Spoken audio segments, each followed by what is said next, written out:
जब प्रभु श्री राम ने सरयू में जल समाधि ली और पूरी अयोध्या रो रही थी, उसी समय हनुमान जी खुशी से नाच रहे थे। क्या उन्हें अपने प्रभु की मृत्यु की खुशी थी? क्या उनकी भक्ति झूठी थी या फिर इसके पीछे छिपा है रामायण का सबसे बड़ा दिव्य रहस्य? रुकिए, आगे जो जानेंगे वो आपकी रामायण की समझ ही बदल देगा। जब प्रभु श्री राम सरयू नदी में प्रवेश कर जल समाधि लेने जा रहे थे, पूरा अयोध्या रो रहा था। देवता मौन थे क्योंकि प्रभु का अवतार पूर्ण हो चुका था। समय आ गया था वैकुंठ धाम लौटने का।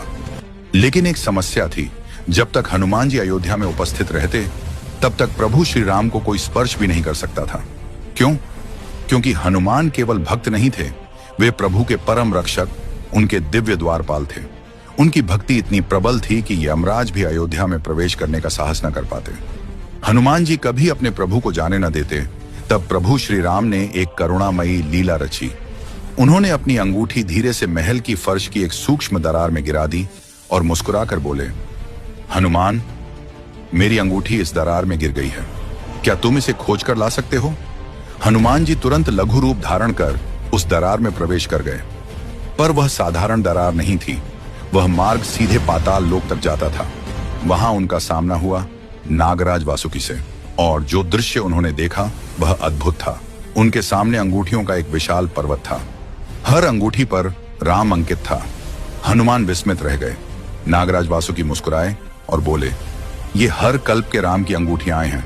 राम केवल एक नहीं, हर युग, हर सृष्टि चक्र में अवतरित होते हैं, आते हैं, लीला करते हैं और फिर वैकुंठ लौट जाते हैं। अवतार अनंत है, लीला अनंत है। उस क्षण हनुमान जी को दिव्य ज्ञान प्राप्त हुआ। उन्होंने समझ लिया, प्रभु कहीं जा नहीं रहे, वे केवल अपनी लीला का एक अध्याय पूर्ण कर रहे हैं।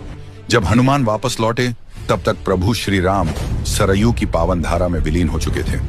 क्षण भर के लिए पृथ्वी मौन हो गई और तब हनुमान जी आनंद भाव में झूम उठे।